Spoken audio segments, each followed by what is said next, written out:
Hey, everybody. Welcome to your weekly Wednesday webinar with Squibbler.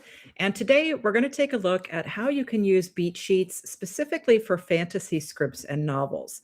We do have a lot of fantasy authors on our Squibbler Discord server. So I thought it would be a good idea to sort of talk to our fantasy authors and talk about how you can make the best of a beat sheet. So in this webinar, you're going to learn what beat sheets are and why they're useful for writing fantasy. We'll take a look at some popular frameworks for using writing fantasy and creating beat sheets for them. And then we'll talk about how you can use the beat sheets for your fantasy novel or script and some ways to adapt them specifically for writing fantasy.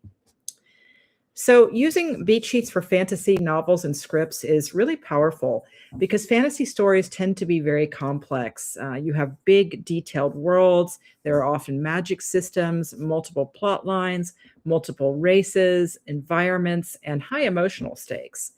So, beat sheets help keep all of that under control while still leaving room for creativity. So, what is a beat sheet?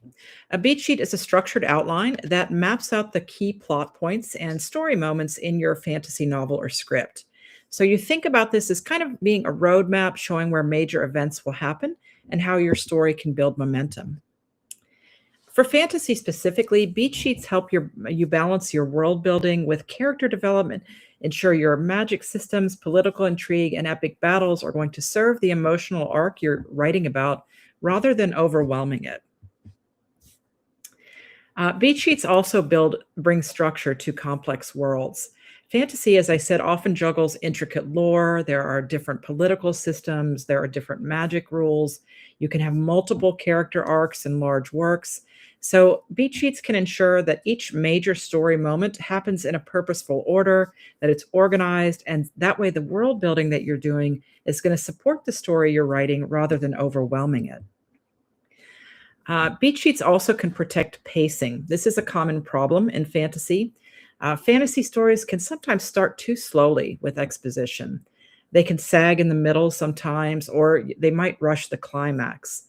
So, with beat sheets, you can ensure that you're mapping out when your revelations are going to happen, the conflicts between characters, when twists should occur, and you'll keep your readers or viewers for your movie engaged from the beginning of your book or screenplay to the very end. Beat sheets also keep your character arcs clear and satisfying. In fantasy, your characters often go moral transformations, power awakenings, destiny driven choices. And if you have a series, you're going to have more than one character experiencing this. Think about something like George Martin's Game of Thrones series, where you have multiple characters going through multiple ordeals and going through multiple character arcs. Beat sheets can help track these changes step by step, and they ensure that growth feels earned and not just sudden or convenient. Beat sheets will also help you balance your plot and your magic.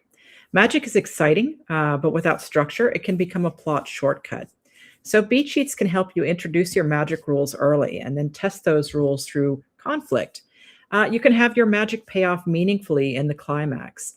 This is going to prevent that magic solves everything endings. And if you take a look at how someone like J.K. Rowling uses magic in the Harry Potter series, or how the directors use them in the films, you'll see that the magic there is not just a shortcut. It's actually integral to the story and character development.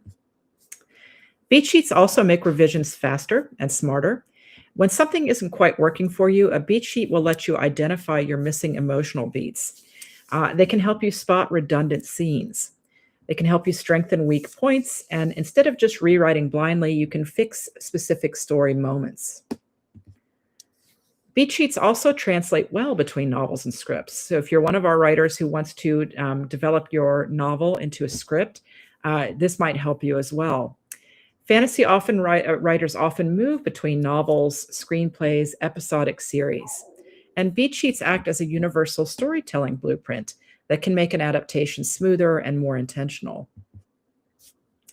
Beat sheets also support creativity rather than restrict it. There is a myth that over outlining or over detailing your book before you write it can limit your imagination, but that's not actually true. What beat sheets do is give you structural foundation, so you're free from guesswork as you're plotting. They also give you confidence to take creative risks, and they can ensure even bold ideas are going to land with impact. There are quite a few different types of beat sheets you can experiment with. We do have a lot of these in the resource library of our Discord server, and we also have exclusive packets for you to download to create your outline or your beat sheets. You still invent the dragons, the gods, and the kingdoms, whatever it is that you're creating for your novel or your screenplay, but the beat sheet is going to make sure the story hits emotionally. So I would encourage you to experiment to see which one best meets your needs. One of the most popular is from the Save the Cat book. And so this is how the beat sheet will look for that. It is divided into a 3-act structure. I'm not going to read all of this to you, and I won't do that with the other beat sheets that we'll take a look at. But if you need to pause this and take a look, you're welcome to take a look at it, and I'll show you where to find the resources to use it. But it does use the 3-act structure and then divides up those beats into specific moments in your plot. You can read these on your own, but these are the acts broken down for you. It tells you what should be in each of the beats in those individual scenes, starting from your opening image in Act 1 to your debate and at the end of Act 1. Act 2 has about 6 or 7 steps in it, where the hero is going to cross the threshold into the adventure world and the Break the Two beat, and then to the last beat, which is the Dark Night of the Soul, where the hero meets their lowest point. They have to fight the villain. This is their lowest point before their transformation. In Act 3, you are going to have just a few beats here, where you have the break into 3, the hero is going to find the solution, you have the climactic battle, and then the final image to show how the hero has changed. So that's one beat sheet you can use. The other one is the hero's journey. We do have this one and a detailed packet for you on our Discord server. So you can watch the video and outline and put your beats for the hero's journey if you prefer this method. It's another popular framework for fantasy beat sheets, and it influences works like the Star Wars trilogy. It was created by Joseph Campbell, who studied stories and cultures from around the world, and he noticed that they share similar steps. As I said, we have a longer video and packet to help you on our Discord server with the hero's journey. Act 1 of the hero's journey has quite a few steps here as well, where we meet the hero in their ordinary world, and they have to make a decision about whether or not they're going to go on their journey, and they cross the threshold at the end of Act 1 and enter the special world. Act 2 of the hero's journey is the initiation. This is where the hero is on the journey and they meet their allies, they find enemies, they start facing some tests, and they do gain a reward in Act 2 that's going to help them in Act 3. In Act 3, this is the return. This is the road back for the hero, and there is a return with consequences. Maybe they've lost some friends on the journey. They've certainly learned something. There is a final test or transformation, and then the return with elixir is when they bring the wisdom back home. When you think about a fantasy series like The Lord of the Rings, that is going to be, of course, when Aragorn is returned to his status as king and peace is restored in Middle-earth. There are fantasy-specific beats in the beats sheets that you use, so it is a little bit different.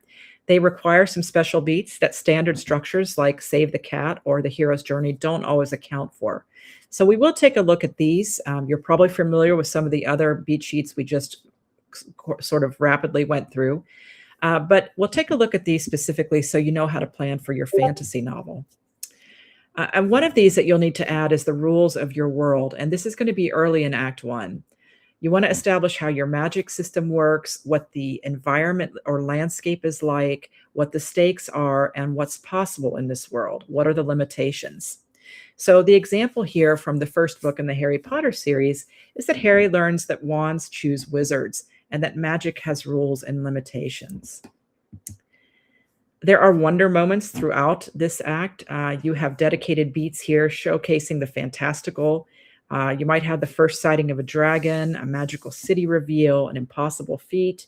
And so this would be an example from Lord of the Rings is Frodo's first glimpse of Rivendell, Harry first seeing Diagon Alley. These are really wondrous moments for our protagonists where they're, just taking in something that's very different from their ordinary world.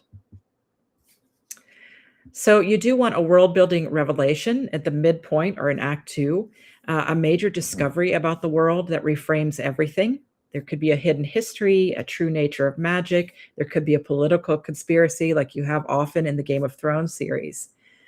So some examples here are learning about Dumbledore's past or discovering the origin of the One Ring in Lord of the Rings series. Some of the evolution beats that you will use throughout, you'll kind of sprinkle them through Act Two, is tracking magical skill and skill growth alongside character development. You want to show the mastery increasing with wisdom. So something like Vin learning allomancy stages in Mistborn or Ged's magic lessons in the Wizard of Earthsea series by Ursula K. Le Guin.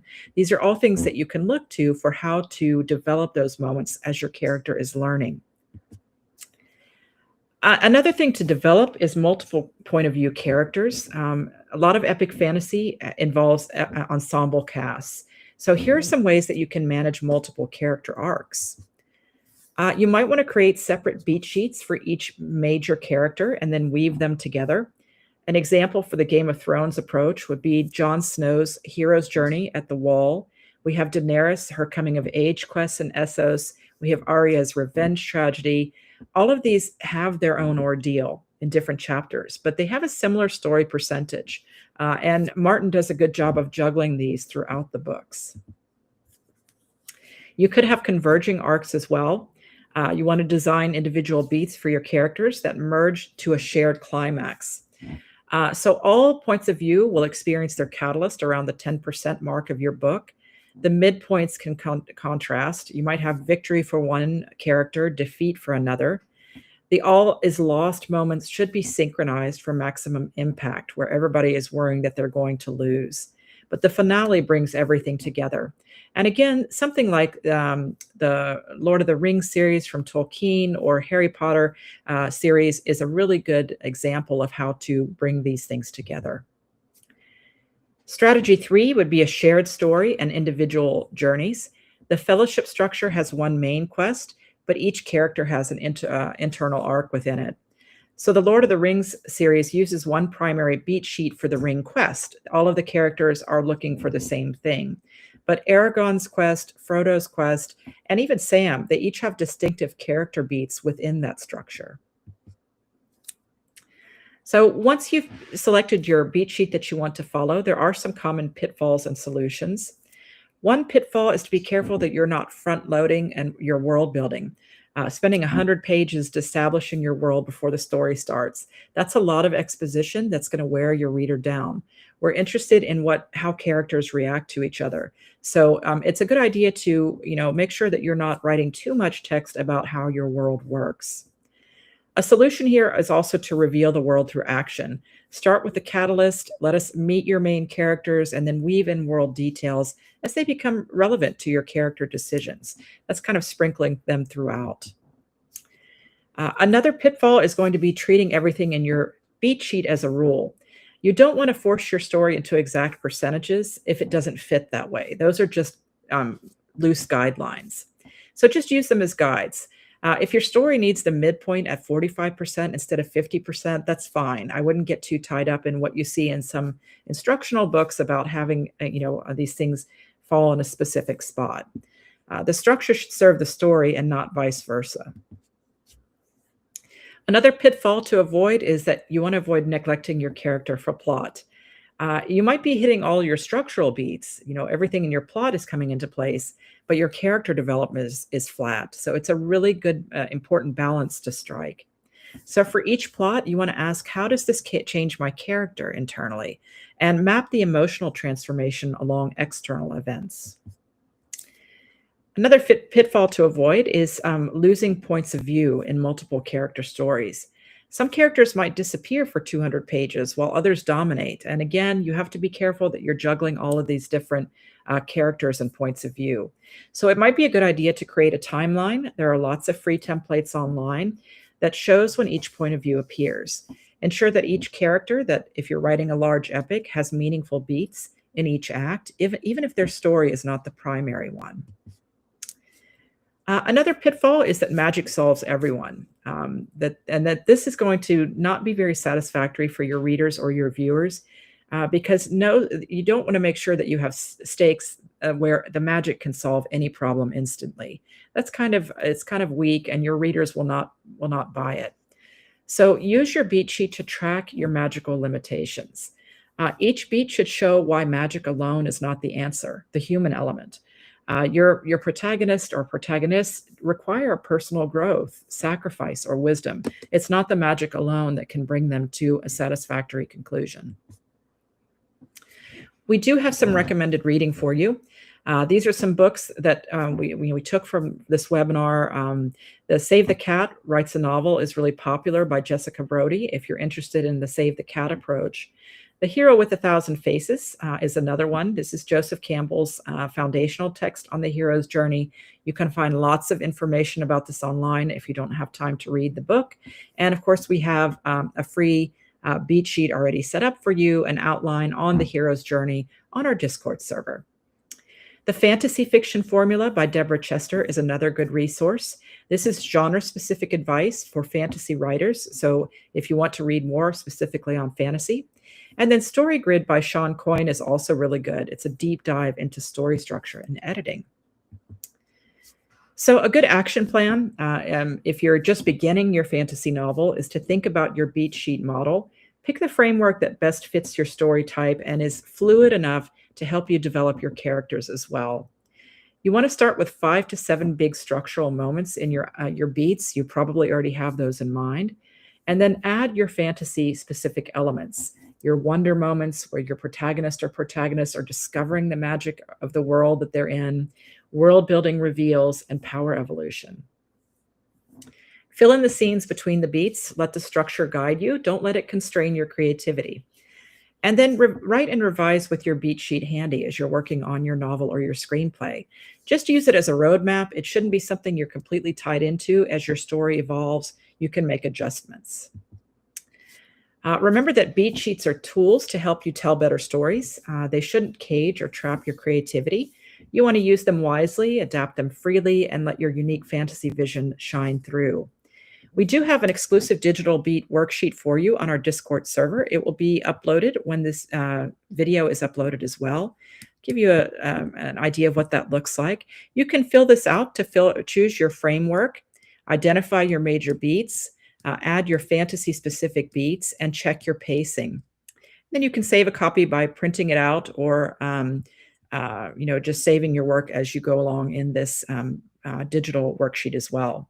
We also have a series Bible for you that can help you keep track of your character arcs, and that is in the resource library of our Discord server. If you search for Story Bible, you'll be able to download the worksheet, the spreadsheet that has the different tabs for you to help you keep track of your character arcs, your plot, and so forth.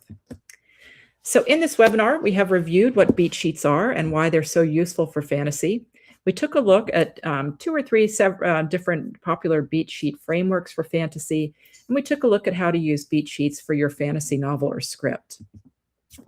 Thank you, as always, for joining me on this webinar on writing beat sheets for fantasy.